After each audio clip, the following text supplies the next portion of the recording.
Chapter 12. Peace Breaks Out. Early in the morning, Ty, Dee Lee, and AJ raced downstairs and played Crazy Eights. Later, they ran outside and threw a football around the yard. The Thomases were having breakfast with Bo when the phone rang. Mr. Thomas talked for a few minutes, mostly saying, "Uh-huh, that's fine."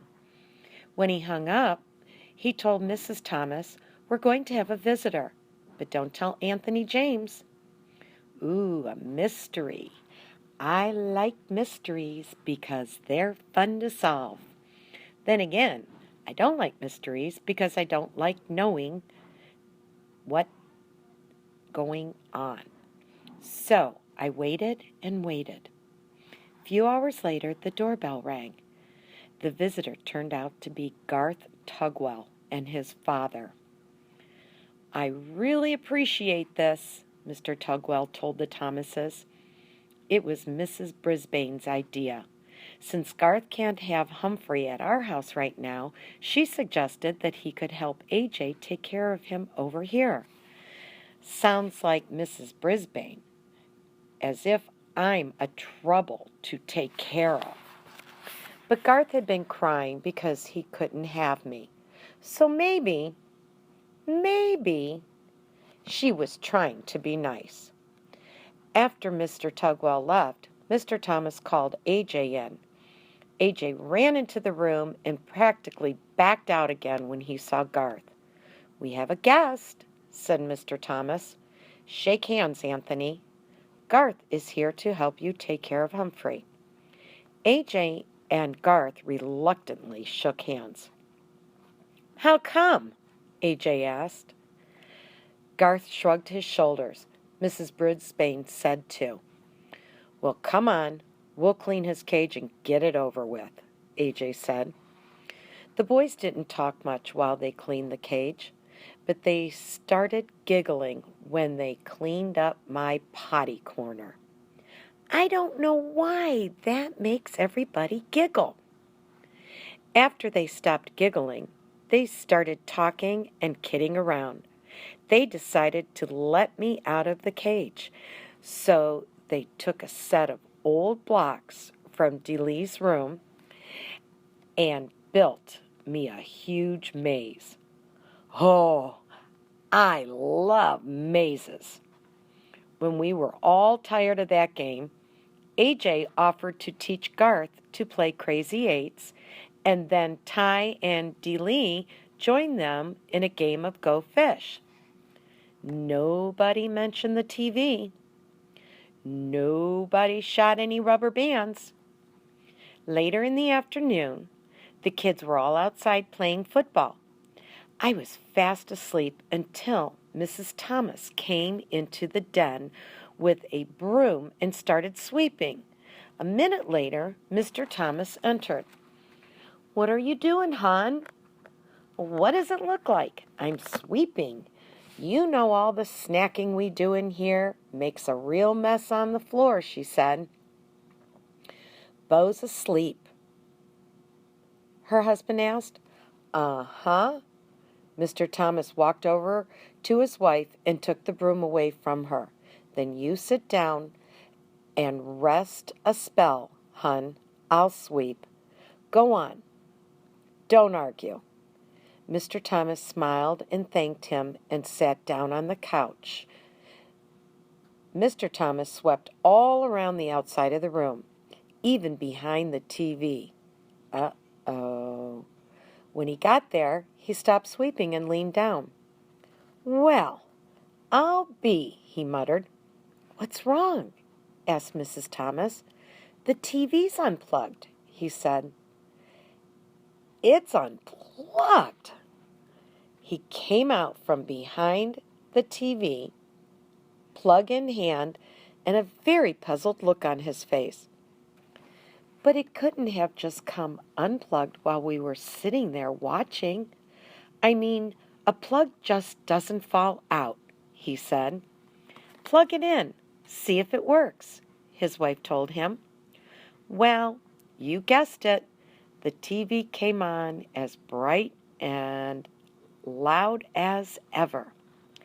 "I don't get it," Mr. Thomas muttered, "but at least we don't have to pay to get it fixed." Mrs. Thomas stared at the screen for a few seconds, then glanced out the window at the kids playing happily outside.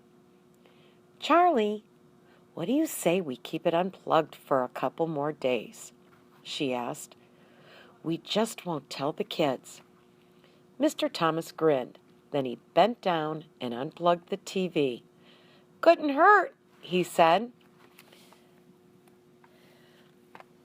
He put down the broom and sat on the couch near his wife, and the two of them just sat there in the den, giggling like,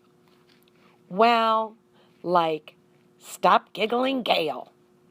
And suddenly Mr. Thomas looked over at me. "You don't mind a little peace and quiet, do you, Humphrey?" "No, no, no," I squeaked, and I promptly fell asleep. Things were a lot better when AJ, Garth, and I returned to room 26. No rubber bands flew through the air. Garth didn't trip anybody or make fun of anybody. That meant Gail didn't get in trouble for giggling.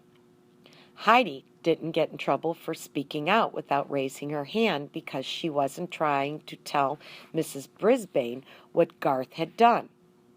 But the best change was Saya, who did raise her hand every single day. One day, she raised her hand to volunteer to stay in during recess to clean the chalkboard. Miranda raised her hand too. Mrs. Brisbane chose them both. "Girls, I think I can trust you to stay here a while I run this report down to the office," Mrs. Brisbane told them. Oh, of course she could trust them. Once the girls were alone, they began to talk. "I really liked your singing," Miranda told Saya. "Thanks. My mom and I are going to a musical version of Cinderella over at the college this weekend," Miranda continued. "We have an extra ticket. Would you like to come with us? My mom will pick you up." Saya quickly turned to face Miranda. "Oh, yes, I have not been to a play before." Miranda grinned. "Good. My mom, call your mom." And suddenly Saya's face fell. "Oh, better not. She's so busy. Give me your number and I'll have my father call your mother." Saya watched Miranda's reaction carefully. So did I. Cool. That was it. Miranda jotted down her number. Saya looked greatly relieved. I knew that Miranda's mother didn't care how well Saya's mother spoke English. Maybe now Saya would figure that out, too. Another great thing that happened was that Mrs. Brisbane started reading a book out loud to the class. Sometimes I doze right through those sessions, but this time she picked out a really good book. When she announced that it was about a mouse, Gail giggled. "What did she say?" Art whispered to Richie. "Pay attention, Art," Mrs. Brisbane said. "It's about a mouse." Several of the boys groaned. "Baby stuff," one of them muttered.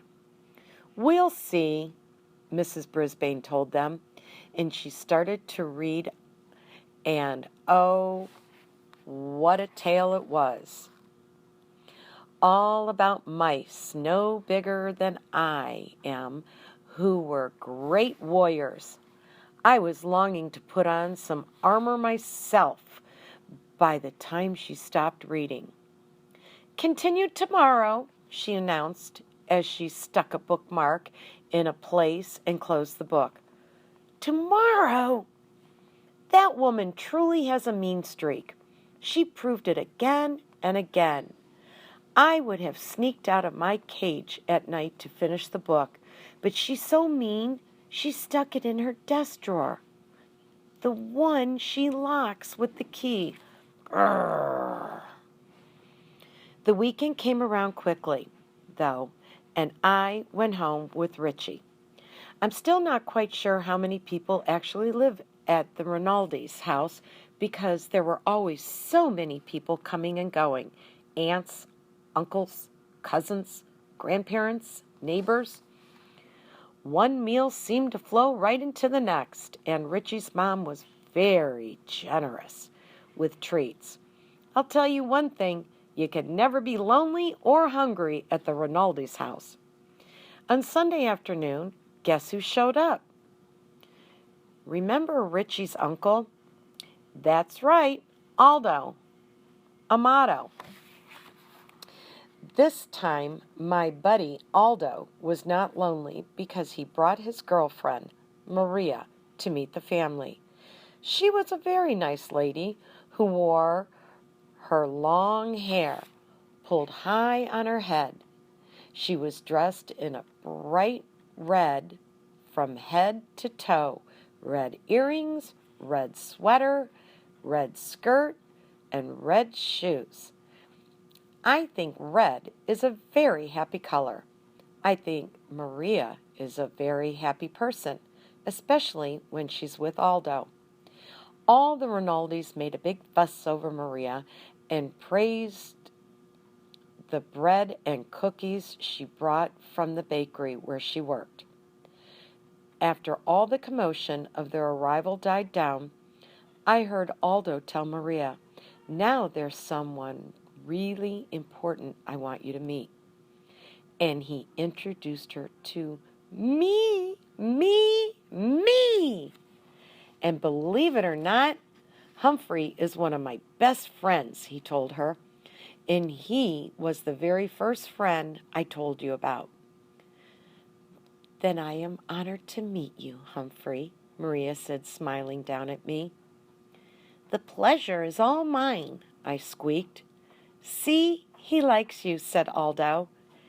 And indeed I did.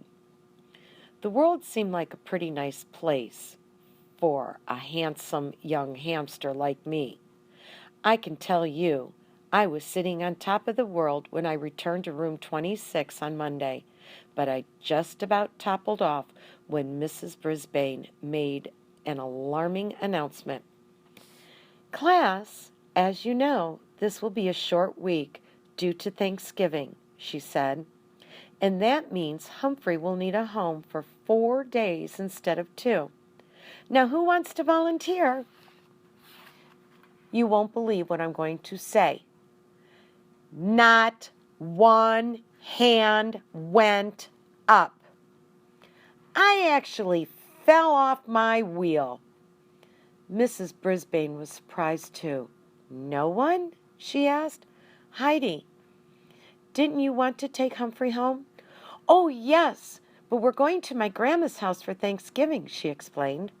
Art, didn't you ask for Humphrey last week? Mrs. Brisbane asked. Yes, but we're having all my relatives for Thanksgiving, and Mom says it wouldn't be a good time, Art explained. And so it went. Every single classmate had big plans for Thanksgiving. Plans that didn't include having an extra hamster around. I was worried.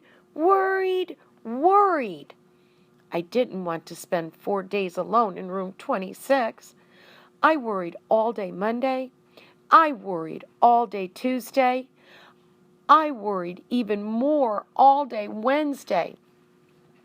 At the end of the day, Principal Morals stopped by to give Mrs. Brisbane an envelope. I think it was her paycheck because she was especially glad to see him. I have a huge favor to ask, she said. Sure, Sue. What is it? Asked Principal Morales. He wore a tie with a little turkey all over it. Could you possibly take Humphrey for the weekend? I had my paws crossed he'd say yes, but Principal Morales didn't even smile. Oh, Sue, I'd love to, but we're going out of town for the holiday, he told her. Another time I'd love to. Another time wouldn't matter. I needed a place to go now. After the principal left, Mrs. Brisbane sighed and began gathering up her papers. Then she turned to me. Well, Humphrey, it looks like you're going home with me for Thanksgiving, she said grimly. My face was sealed. I was going to the home of the woman who had once vowed to get rid of me for 4 whole days. And frankly, I was worried I'd never come back. Tip 12. If you must leave your hamster with a caretaker, make sure that it is someone you know and trust.